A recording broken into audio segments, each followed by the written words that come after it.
Welcome everybody, I'm Mark Ling for CatchSpouseCheating.com and I'm here with the Association of British Investigators Private Investigator of the Year for 2005-06, Alf Goldberg. Alf, do you want to tell us a bit about yourself? Well, where do I start? I've been a private investigator for over 35 years. I started off working in my late father's detective agency, did various other jobs and then came back to becoming a private investigator. Because of my inquisitive nature.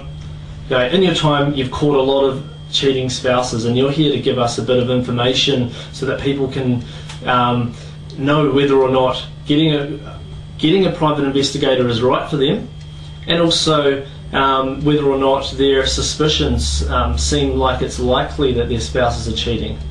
And a few other tips and tricks. Okay. Now there's a fantastic story on your website about a middle-aged man who suspected that his wife was having an affair when it turned out that she was actually planning a surprise birthday party for him.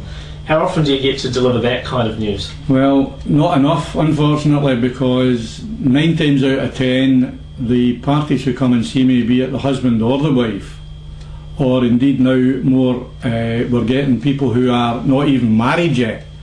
They're actually partners who are living together and are thinking about getting married, have a suspicion that one or other is cheating on each other. The first things that starts them off is usually the mobile phones. Now, your mobile phone goes off and you normally answer the mobile phone in front of your partner, but when you scurry away into another room and hide, then the suspicion starts arousing it from the very beginning.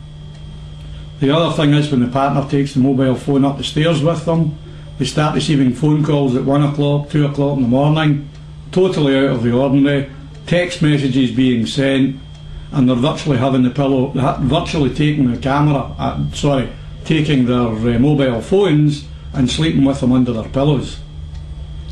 They then come down and see us and say, this is the scenario, this is what we think is happening, there could be something happening, can you help us? What I would call a peace of mind exercise.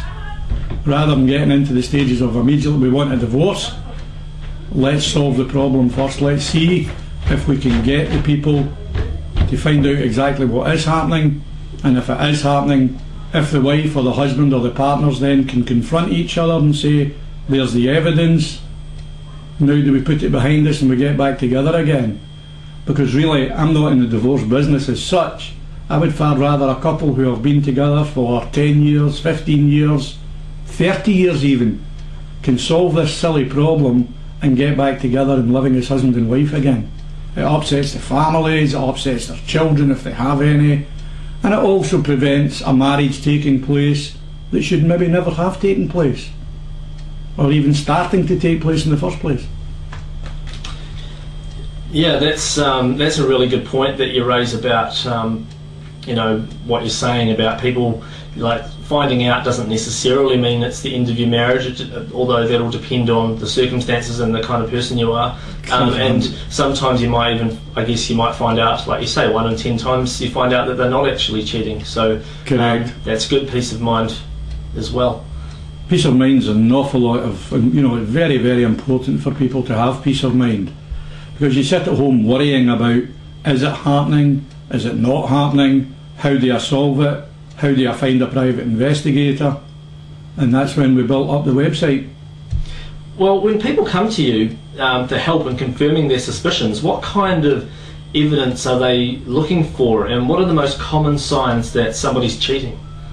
Well, as I've already explained, their mobile phone is the first one nowadays. Before, it used to be one of the partners would start saying they're having overtime at work, they're having to go out with their boss on a business meeting, they're having a puncture with their cars but they're coming in with clean hands. Somebody else changed their tyres, or they're coming in, the wife or the husband, they can smell perfume. Any of these wee things start triggering off, or somebody starts doing their own washing is another one, Mark. Because that's not common. Yeah, I don't do my own washing. I'd have to say, for men to be suddenly doing their own washing, especially if it's late at night. Correct. Yeah, there'd be, yeah. Absolutely. Yeah, that it would have to arouse suspicion. Yeah. Now. So what I do is I then encourage if they live local enough or they can drive over to our office, I want them to come to the office, we sit down, we discuss their whole case. Sometimes they break down, obviously it's a very, very sensitive issue. We're dealing with people's lives here.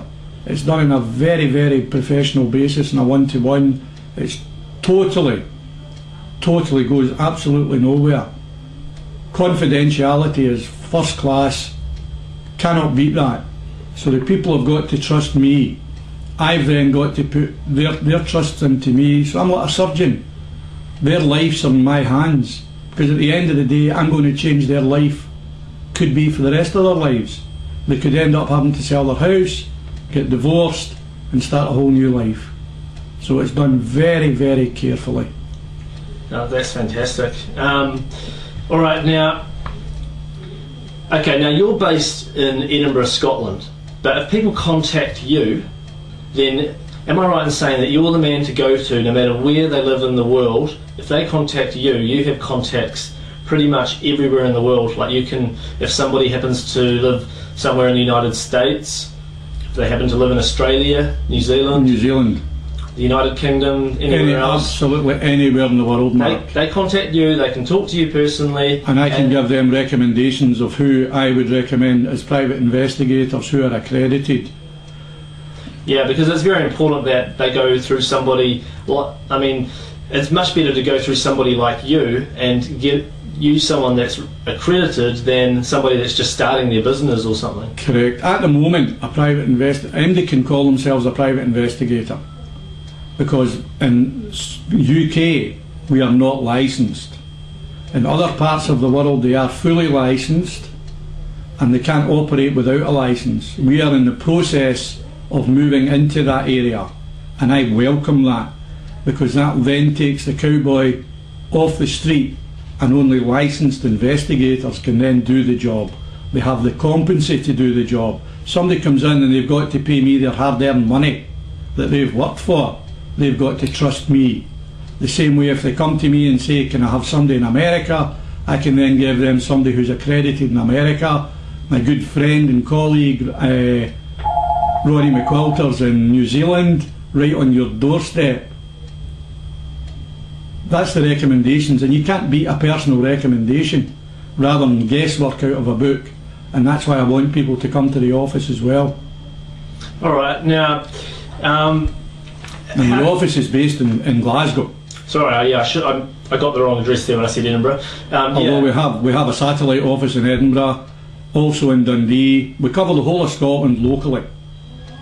Fantastic. With my own investigators. We have our own investigators, and we also use self-employed investigators, because you just don't know where the business is coming, obviously. Okay, now how can people get in contact with you? What's the best and easiest way? The easiest way now is on the website, which is www.foxdetectives.co.uk. Alright, and we'll put that on the screen now so people can go visit it. Well, thanks very much for joining us today and for giving us your time, Alf. That's been fantastic. My pleasure. I'm delighted you came along.